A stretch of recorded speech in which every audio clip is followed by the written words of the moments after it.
I'd like to begin our class. So, Right. I can't do much louder this morning. Okay.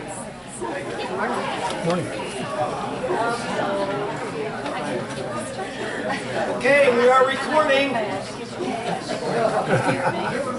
Just in case you didn't hear me the first time.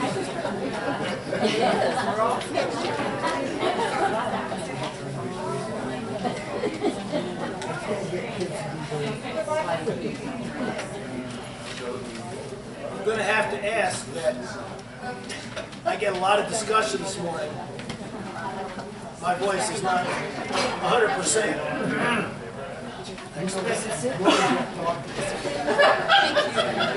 I expected to feel a lot better this morning, so it just turned out a little worse. I'm going to ask Mike Bowers if he would lead a prayer for us, so kneel down, please. We'll begin with that. Mike? Let's pray. Heavenly Father, we thank you so much for this day, Father. We are both humbled and blessed to be in your presence today. We ask you to be with us, be with this class, open our minds, and soften our hearts. We get all that's been given to us out of your word. Bless this time together and our worship today. In Jesus' name.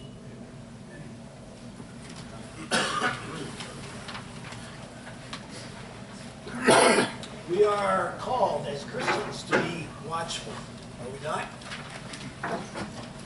Let's get a couple of readings to get started this morning. If somebody would read Luke chapter 12, 35 through 40. Somebody else prepare 1 Peter 1:13 and 5:8. Luke chapter 12, 35 through 40.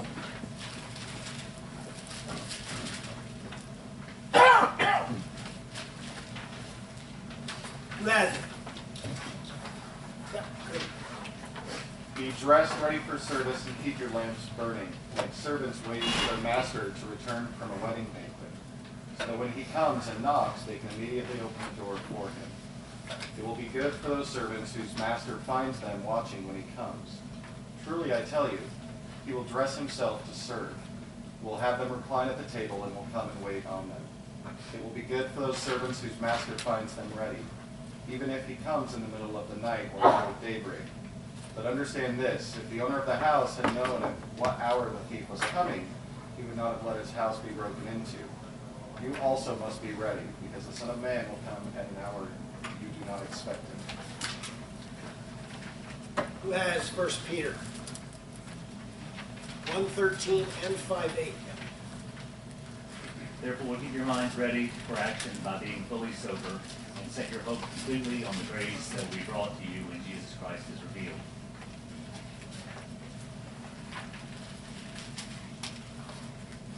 And 5:8, be sober and alert. Your enemy, the devil, like a roaring lion, is on the prowl looking for someone to devour.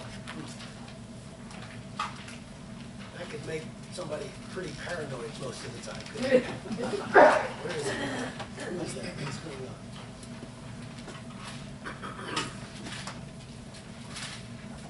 Our battle that we have to be watchful about is on two fronts, isn't it? Well, first of all, let's go back. David's in this environment right now. He has got to be watchful constantly, especially as we get through in these two chapters. The narrative is beginning to move forward pretty quickly. The character of Saul has already been discussed. It's already been laid out what Saul is. Now we see him at his worst. We see him an unreasonable man. We see him, I think, a pitiful man. You look at some of the things he does here, it's pretty pathetic. How he behaves, what he does, what he says to his close associates. He gets to the point where it's hard to feel like you can even reason with him. But I want us to think about heightened alertness as, and we'll get through the section in just a minute. I want you to be thinking about, is lay a foundation for us. What is it we have to be alert about all the time? So let's think about, there are, I think, 2 fronts that we're fighting our battles, right? First of all, Ephesians 6, 10 through 12. If I get somebody to read that, and I would also get somebody to read Romans 7, 22 and 23. Ephesians 6, 10 through 12.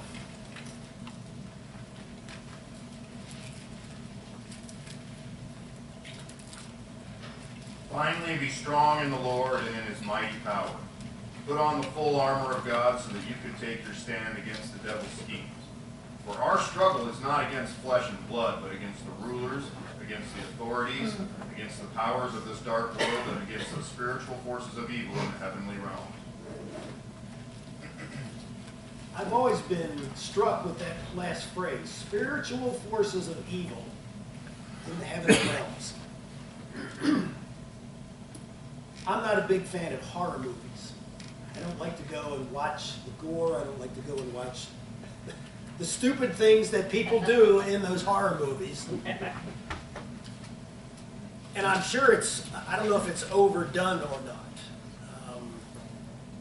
But the fact is, there are evil forces out there. I've never seen one. I hope I never see one. But somewhere in this world, those evil forces are at work. And they're very powerful. Make no mistake about it. They are extremely powerful forces. And by the way, this is a little forerunner of what we'll be talking about in the book of Ephesians on Wednesday night coming up.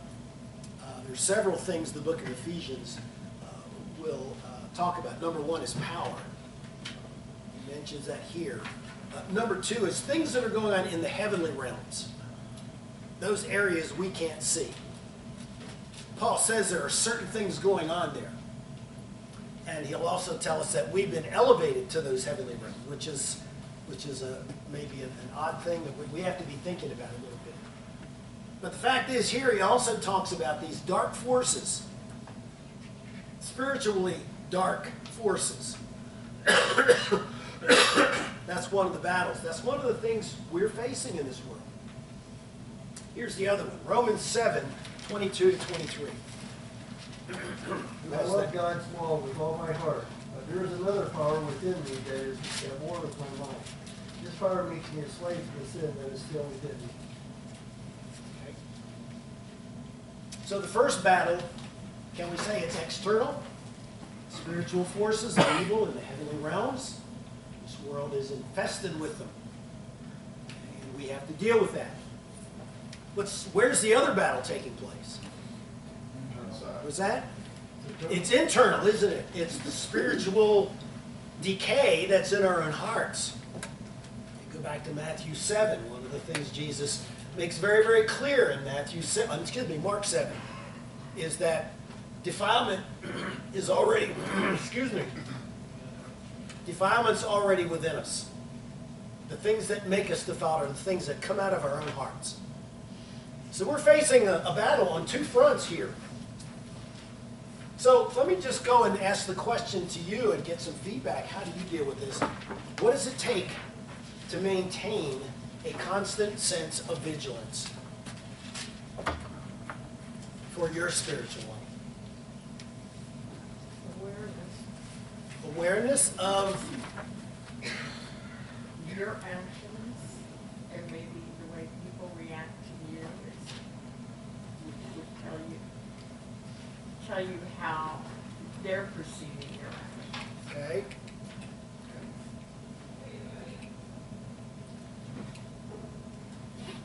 Yeah. I'm always mindful of false teaching. Okay. Anything in particular in Paul's teaching? Oh, false teaching. I'm sorry. I think you said Paul. Excuse me. Because there's a lot of people who think that they know the right things. And invite you over to their house. So you don't wanna crawl in bed with them. Okay, okay. False teaching takes a number of different forms too, doesn't it? It can be false doctrine about Christianity. One of the things, I'm bringing this up a little early here, but one of the things, if you remember in the introduction, one of the points I tried to make was, when God enters history, he challenges our conventional wisdom. He challenges, excuse me, I have a lozenge in my mouth. I keep losing it. Excuse me. He challenges the way we think. He challenges society's general patterns of thinking. And one of the things we see, especially in this section here, is David challenges that. We'll get to that in just a minute. David challenges conventional wisdom here. So, false doctrine, false teaching, just false ways of doing things, ungodly ways of doing things. What else? What else do you think of when you think of how to maintain a constant sense of vigilance? Yeah. Just praying continually. Okay. Nonstop, without ceasing. Okay. When you say that, do you mean you're just constantly in contact with God as you go about your day? Some days, yeah. Okay. I mean, some days I'm not, but Okay. there's a lot of days I am. Okay. All right. Yeah. If you have not developed a regular habit of prayer, let me encourage you to do that. At least once a day. Good solid time, just you and God. Anyway, that's another thing. But yeah, prayer. Okay. How does the power of God come to us? It comes to us through prayer, I think. It's one of them. What else? Anybody else? Yeah, back here. I think one of the things we have to do is maintain where our focus is. Our focus has to be on God. And you talked about a soldier on guard duty. He has to keep his focus on his job. He can't fall asleep. Yeah. And Jesus told the apostles when he went to pray in the garden, stay awake, pray, that you not be led into temptation. And I think that's one of the things that's so important for us. We have to stay awake. Yeah. We have to be aware of what's going on and maintain our focus. Yeah. I can tell you for a fact, guard duty is dull. It is dull. You know, you're standing around or you're walking around a perimeter or something, and usually nothing's happening, but you have to be alert for something happening. That dullness lulls you to sleep or lulls you to lose your focus. Does this whole idea of watchfulness or of vigilance, does it tire you out? I mean, do you get tired of feeling like I kind of always got to be on? I see a couple of heads shaking. Can you give me some insight into that? Yeah. Well, you know what's been said. We have to be prepared. We have to keep our guard up. Yeah. You know, and by doing that constantly, you do get tired. Yeah. Yeah. Think about the story Jesus tells about the guy who's waiting for his master to return.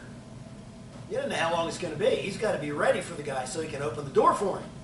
It's probably late at night. He's probably getting tired. Probably getting sleepy. But he's got to be ready. He's got to be ready. It's a challenge, isn't it? You know, Peter is telling us something that is very, very challenging for us, to just be alert all the time. I'm not sure I know how to do that, because it's easy to just... I know when I'm not alert to something, that's when I usually get tripped up. Usually when I fall into a pattern that I'm used to doing because I'm not paying attention to it. That's how it usually happens with me. Yeah. Oh, I'm sorry. Yeah, go ahead. When I was a surgeon in the Guard, the Marine Corps, I used to go to every post and sobriety. Oh. They didn't like you, did they? But I got the reputation that no one would go to sleep on my watch. That's, yeah, they shouldn't. That's, some of the sergeants did that with us on guard duty. They just came around and just like, are you there? Be ready. Yeah. Yeah. It's a reminder that we're not doing it alone, though, so we don't have to it's a whole lot easier staying awake when you have friends and family with you, and you're encouraging each other, you know, down that road instead of saying I gotta do it all on my own. Yeah, or you have somebody coming around and say, are you guys, you know, alert here? Which is really what we need sometimes. Let's move into just a slightly different, yeah, go ahead. I'm sorry, Bruce. So, I wanted the people to talk, I'm not paying attention to them. Go ahead. we have to balance this with understanding that we're also ambassadors. If we get into this idea that everyone's the enemy all the time, it's hard to be an ambassador. Yeah, it is. So there has to be some balance in that. We're vigilant against the dangers of what evil forces are going to do. Yet we also have this role that we're supposed to be fulfilling, saving those people out of that. Absolutely. That's a good point. That kind of is a nice segue into one of the other questions I wanted to ask, and that was question 2 talked about. We have several images in the Bible about our spiritual lives. One of them is this battle image, which is the one that we got here with David. You know, he's in a fight for his own life here, and he's running, and he's always alert, and he's got spies, and he's got people who are out there. He's got one group who betrayed him after he saved them from the Philistines. The other side of this is the notion that we have a sort of pastoral, comforting sense of God's presence as well, don't we? Maybe it's silly to even ask, but which one do you prefer? Most of us would probably go to Psalm 23 and be really happy to feel like that, you know, God is our source of strength in all situations. I want you to notice something about that psalm, though. He says he passes through the valley of the shadow of death. God is with him, but he's still passing through the valley of the shadow of death. That's probably not the easiest valley to walk through. But he understands that. It seems to me Psalm 23 brings both of those things together. And in our own spiritual lives, you know, we have to balance it out, don't we? Am I in a situation where I got to be alert? Maybe I'm taken off the front line, or when I'm off of guard duty, I can kind of sit back and regroup a little bit and get some of that comfort and pastoral nurturing that I need. You know, and recognize that Christ is there with me, comforting me and encouraging me. But really, we're talking about David today. We're talking about the heightened alertness that David has to have in his own mind just to survive. And this is just one of those areas, to me, of our spiritual lives that we're really reading about here in these several chapters. So let's focus on that today. And at some point, I think maybe later on in David's life, he gets that pastoral comfort. You know, he gets that sense. He is the one who wrote Psalm 23, so he seems to understand that, you know, both can happen. So let's turn to 1 Samuel 21, shall we? Let's go through some of these chapters, maybe get a little discussion going about what's happening here. We're in chapters 21 through 24 of 1 Samuel today. David is on the run, officially, at this point. He's escaped from Saul with the help of his wife, Michal, and now he's got to just get out of there. He's got to go somewhere where he can avoid him. He's made this compact with Jonathan, and they've discovered, even to Jonathan's dismay, that Saul indeed wants to kill David. It even shows us that Saul tried to kill his own son, which is just another reflection of a character gone berserk, really. He's just got some problems here. So, where's the first place David goes in chapter 20? We haven't got time to read all of it, so we'll skim through this. I'm hoping you read through this, or at least have some familiarity with it. Where does he first go in 1 Samuel 21? Abimelech the priest. He goes to the tabernacle, doesn't he? He goes to God's house, in a way. Not in a way, that's how they understood it. God was present at that place. We know God's present everywhere, but this was how they were to understand God. Okay, and they had this place was a symbol of that. So he goes to God's house. Does that seem like a natural place for David to go? It kind of is for David, isn't it? David's always going to God. In fact, that's one of the patterns we keep seeing all the way through this and all the way to the end.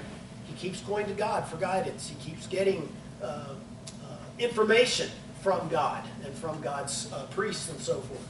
So it's a very natural thing for him to do. Certainly would have been understood that this was the center of Israel's spiritual life. It was the place of the tabernacle and so forth. Where does he go after that?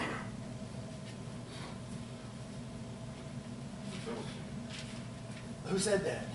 Yeah, the Philistines. He goes to the Philistines. What do you think about that? David going to the Philistines. Great indication how desperate the situation was. Had to be pretty desperate. What does he do while he's there? I mean, talk about paranoid, you know? Talk about a guy who's looking over his shoulder. He's paranoid for a reason. Okay. I don't know if they had They hoodies. figure out who he is right away. Yeah, exactly. I don't know if they had hoodies back then, but if he had one, he'd been doing this, you know, putting it over his head and walking around, keeping his head down so you couldn't recognize. Somebody recognized him. They said, isn't this David, king of the land, the one they sing about and in their dances? Saul has slain his thousands and David his tens of thousands. David's reputation got pretty far, didn't it? I expect that any of the Philistine commanders who came against David's command said, we are in trouble. David was a fighter. David knew how to command his men. David was brave. And here he is walking among his enemies. Pretty desperate, huh, John? He had to be pretty desperate. He's trying to run for his life. Chapter 22 takes us into another section here. David has to be worried about his family. That's kind of an interesting thing here, isn't it? Why would he be worried about his family? Saul could get them and use them. That's, yeah, go ahead. Well, we see it even today where they go after the family if they can't find the one they're looking for. Right, right. They intimidate you by intimidating your family. David knew that. Why does he go to Moab? He had kinfolk Protection there. for his family. Okay, well, but why Moab? He has relatives there. Likely he might. It could be as simple a thing as geographical proximity. If you look at the land of Israel, Bethlehem is on the east side of Canaan, and the next country over is Moab. And we don't have any indication they were in conflict with the Israelites. Not at that point, yeah. Was it the trip to the Philistines didn't work out with you? No, not too good. So he runs from Saul. He runs to the Philistines. A desperate move. He runs away from the Philistines. He realized, I better do something with my family. Just imagine what David is going through here. He's not only going to a foreign country, they're enemies, but he's walking through the land of Canaan, and I'm sure he understands there are spies for Saul all over the place. Again, if he has a hoodie, he's doing this, you know, and he's just walking around. If there are any cameras around, he's avoiding all the cameras, which we would have to do today. But he can still be found. So he's got to come from the Philistines, which is over on the coast. Then he's got to go through the land of Canaan again to the other side. And he's got to go get his family. So he does. Gets him, takes him to Moab. I wouldn't be... John, was it you said he probably had relatives there? No, so. Oh, oh, you said, all right. You know, his great-grandmother was from Moab. Ruth. So, was there still a connection? Who knows? I speculate there probably was. Certainly there were family stories about his great-grandmother and what she did. So that may be a kind of logical connection. I'm not sure. I said that in the book because I think maybe it seems to make sense to me. Whatever the cause, he's still on the run. And then we begin to see a little bit more of Saul's rantings. And talk about revealing a character that has... Before you go on from there, he wasn't just walking by himself at this point. He had 400 men with him. So that's going to be kind of an interesting, like you show up with 400 men, what's this all about? Yeah.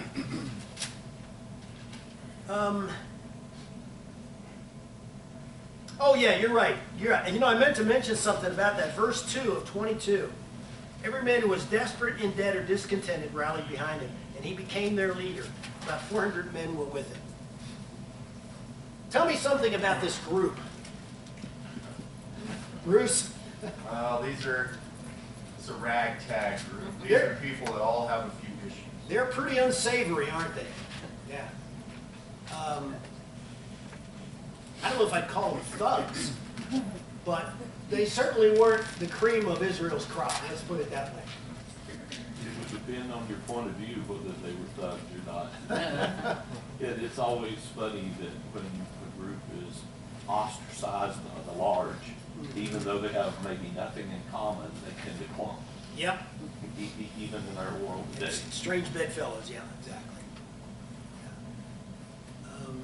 What makes them dangerous is they have zero to lose. Yeah, exactly. They're willing to do anything. They've already lost everything. Why? What else have they got to lose? I have to wonder how much political hay that David's enemies might have made out of that later on. Look at these guys he associated with before he became king. Is that the guy we want as our king? Yeah, they could have made a lot out of that, couldn't they? Maybe they did. We don't know. We don't have all the discussions. We don't have copies of the Jerusalem Times or whatever there might have been to tell us what were all the editorials saying about David. We know that people were still loyal to Saul, and there were some who were loyal to David. Pretty small amount of people loyal to David at this point. And these folks are just short period of time away from family encampments. This wasn't an organized society. It was the head of the household here and the head of the household there. Yeah. And this national identity thing that we just take for granted in modern times, this whole national identity started right before Saul was anointed. Yeah. Before that, they were fighting among themselves. Oh, yeah. Terrible civil war not too long previous to that as well. Yeah. To me, David, being the leader of this group of men, was another desperate move. He needs people, and he's willing to go, all right, come on, let's go. I need people here. It doesn't, I'm not going to do a background check on you, just come on. This was their background check. It was a pretty unsavory group. As I said in the book, I think anybody looking for somebody to turn into a spy, there's a whole group right here that would be pretty ready to do that. In fact, they kind of are. They're rebelling against the king, in a sense. Yep. It's interesting, though, that, this is kind of what you're saying, a ragtag group of people, and yet the influence that David had over them was great, because very often they would say, well, we'll see later on, they'll say, kill King Saul. And David says, no, I can't do that. And no one goes against him. So the influence that David had as being a godly man was a great influence over these guys. Yep. And we'll get to later on some of their behaviors later on in the book. But let's talk about Saul's rantings a little bit here. Verses 6 and 7. Somebody read verses 6 through 9 for us, please. Chapter 22, 6 through 9. Saul heard that David was discovered, and the men who were with him. Saul was sitting at Gibeah under the tamarisk tree on the height, with his spear in his hand, and all the servants were standing about him. And Saul said to the servants who stood about him, "Hear now, people of Benjamin, will the son of Jesse give every one of you fields and vineyards? Will I make you all commanders of thousands and commanders of hundreds? But all of you have conspired against me." how one disposes to me when my son makes a covenant with the son of Jesse. None of you is sorry for me or disposes to me that my son has stirred up my servant against me to lie in wait as at this day. Through 10, is it? No, just 9. Okay. Then answered Doeg the Edomite, who stood by the servants of Saul, I saw the son of Jesse coming to Nob, to Ahimelech the son of Ahitub. Yeah, actually, that's still stumped yet. That's okay. So what's Saul doing here? Paranoia and a pity party. Did you read my notes? No, sir. He's getting kind of paranoid. Oh, he's very paranoid. He's very paranoid. He has assumed everybody's out to get him. And a little pity party, nobody cares about me. Maybe I'll just go eat some worms or something. Nobody cares about me. He's also saying they don't care about themselves because he can give them all these things and David can't. There's a little bit of manipulation here, isn't it? He is intimidating his men. Hey guys, let's remember who pays your paycheck here. Me. I can do that. They can't. David cannot do that. He will eventually, but he can't do that here. So he's intimidating his men with their paychecks. That sounds money. Isn't that one of the great intimidating things that Satan will use against us? Money. Right? You could lose a paycheck. You could lose your money if you do the right thing. Whatever it is, it's a way of Satan using something against us to break us down. Right? He sort of throws his own son under the bus here as well, saying that Jonathan has incited David to lie in wait for him. We know Jonathan's done nothing of the sort. Jonathan has done everything to defend David against some unjust criticisms. That's all Jonathan has done. Saul does not see it that way. So he engages himself in a little intimidation. He has a little pity party, wants everybody to get on board with him. And, he doesn't really know how to lead here. He just knows how to manipulate. And that's really all he's doing. That's a great mirror image, though, between David and Saul. On one hand, David is truly alone at times. Yeah. And yet he feels the presence of God because that's who he goes to. Yeah. Saul is the top dog and always surrounded by a group of lackeys. He's turned away from God, yet feels alone. Yeah. It's that dichotomy between the two processes. And it is a very interesting dichotomy between the righteous and the unrighteous, isn't it? Perception of life in some ways. Later on in chapter 22, he condemns the priest without even a trial. He does not go through he doesn't even have a show trial here, like they would have done in Russia and other places where they just make it look like, oh, we're condemning you because the charge is you've disrupted society. Whatever that means. It doesn't have to mean anything, it's just a label. So Saul kills the priest, he has somebody kill the priest. Let's see. What does it say here? Oh, verse 13. Why did you and Jesse's son conspire against me? There it is again. There's the paranoia. He's already assumed that Ahimelech has done this. He's involved in a conspiracy against Saul. Under every rock, Saul sees something going on to get him. This is a guy who's slowly but surely turning into a very pathetic figure. Would you not agree that the things he's doing, they're pretty, it's pathetic? Well, I think the thing that Saul discounts here is that the priest says, I went to God on behalf of David. And God didn't tell him do this or do that. I mean, it just continues to reinforce this idea that Saul has no regard at this point for what God wants or any relationship with him, because he didn't even put any value on the fact that this priest has had a conversation on behalf of David. And yeah, does that make sense? I mean, Well, you know, we're looking at a very unreasonable man here, are we not, Saul? So whatever the priest says, he's going to discount it anyway. That's my guess. Amalek said, you know, this is nothing special. I do this all the time. Yeah, yeah. When you dig yourself into that deep a hole, reality all around you is just distorted. That's exactly the point, isn't it? We have a distortion of what's going on here in Saul's mind. Very dark place. Very dark place in his mind, isn't it? Yeah, very dark.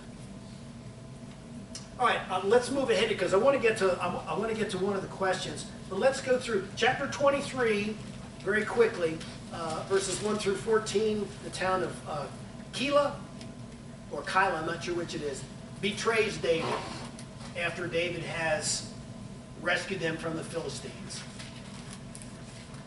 I wanted to discuss why they might have done that, but I'd rather move on to something else. That's just bizarre in a way. They rescue him, and the very next second they turn around and betray him. Anyway, Jonathan finds David right after this. We talked about that last week. Jonathan admits that my father knows you're going to be the king. It's just going to happen. I'm sure in his more lucid, if he ever had them, his more lucid moments, Saul had to admit that. Maybe when it was quiet, maybe he had a little too much wine or something. Jonathan heard him admit, yeah, okay, yeah, I know it's going to happen. And yet he keeps turning around and going after David. That's one of the mysteries, to me, of Saul's character. In verses 19 and following, he hires spies. In verse 21, we get back to some of the pity again. You've shown concern for me, he says to one group. Gee, you guys have really been nice to me. Anyway, chapter 24. Now, I mentioned earlier that, and I mentioned this in the introduction of the book, that one of the things that I see happening here in 1 Samuel, and every place where God intervenes in history, is he's coming in and he's bringing a whole new way of thinking about things, about life, about the way, about morals, about the way you should behave. Okay? And here is one of those situations where David has to assert that to his own men. And it's kind of interesting to me, in verse 4 of this, his men say to him, this is when Saul comes into the cave, they're all back in the cave hidden, and they said to him, look, this is the day the Lord told you about. I will hand your enemy over to you so you can do to him whatever you desire.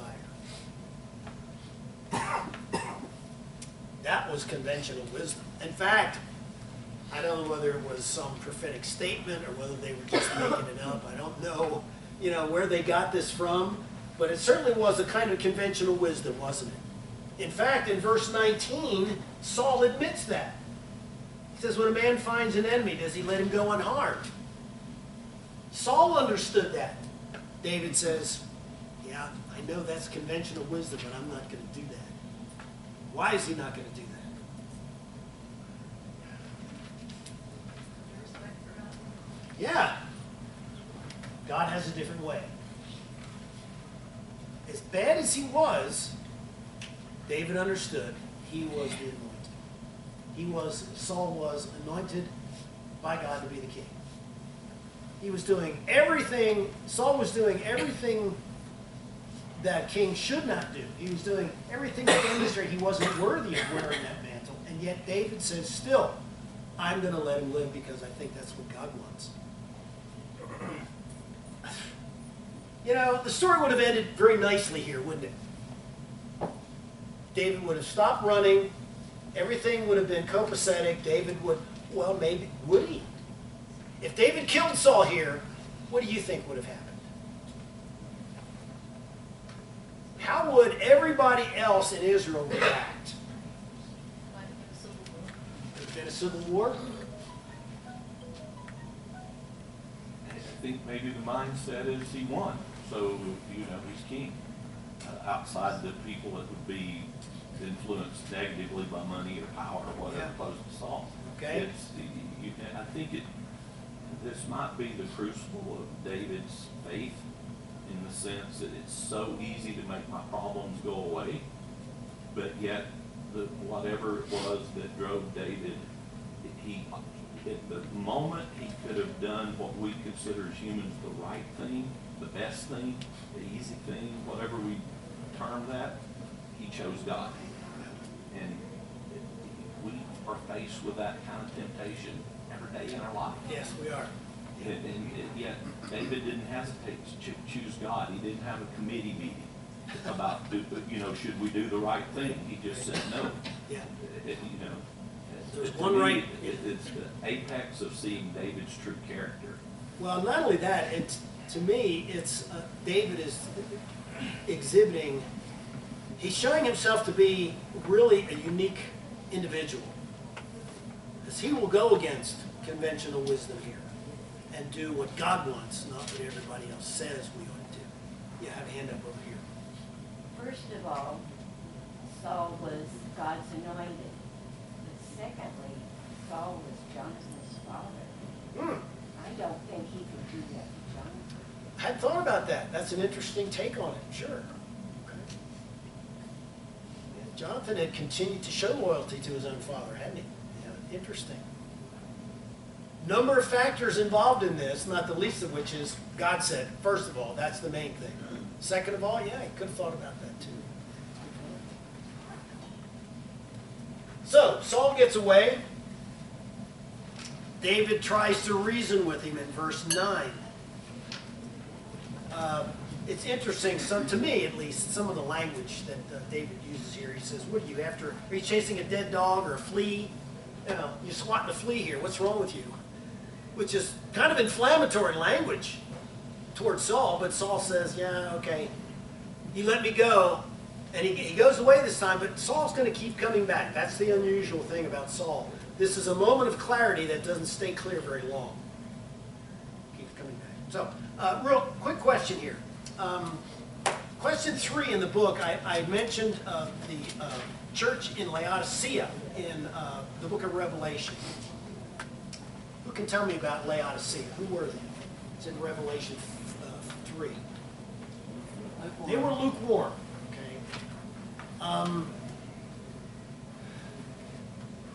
How do we avoid spiritual lethargy?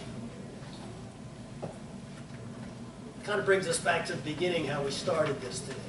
Take ourselves off the throne of our lives. Okay? Put God on the throne. That's a daily battle. Daily battle. Are you saying let God have his way with things? Is that what you're... That's part of it, sure. We quit trying to take control when God is firmly in control.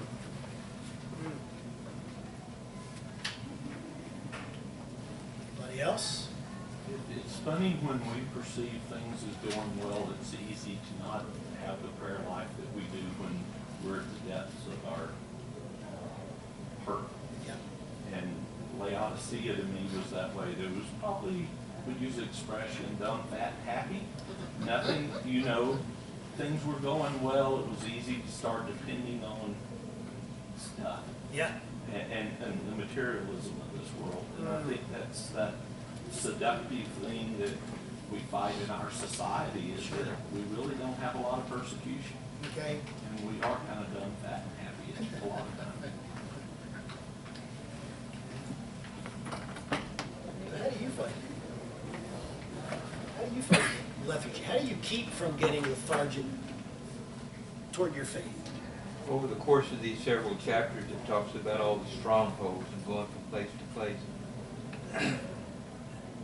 To me, I'm thinking that David is probably reliving.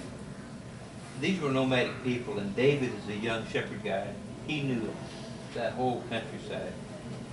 Not like one of these strongholds necessarily had water, like in Gedi, but David knew everything, and I'm thinking that maybe he was at battle with.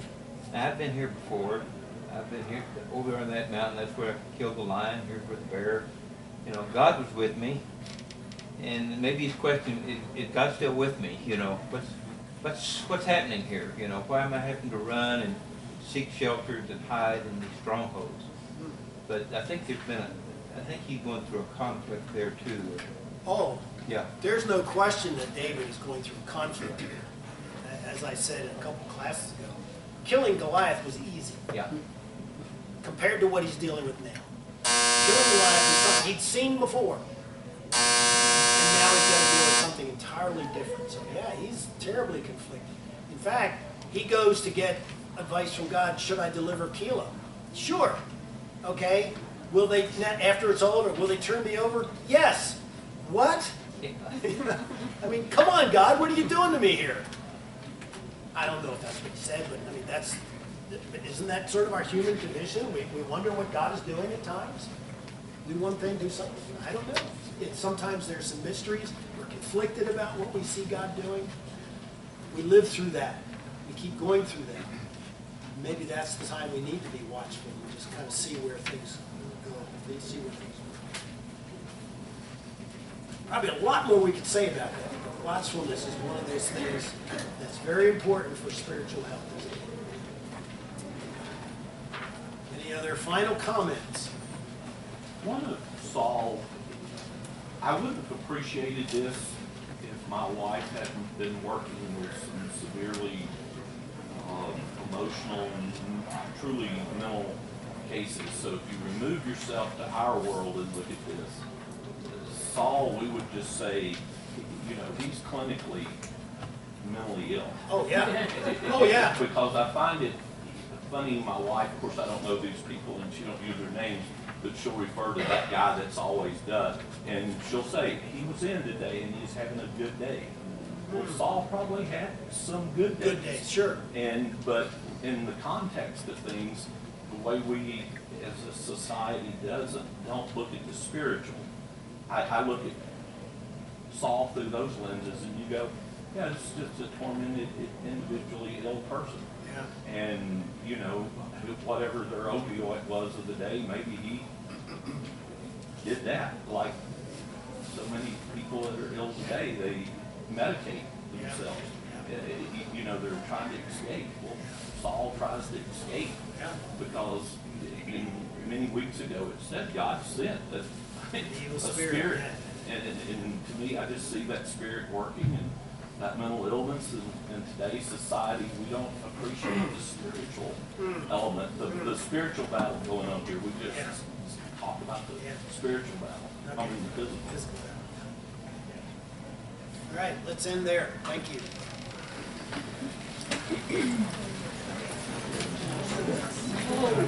Sergeant, how are you today?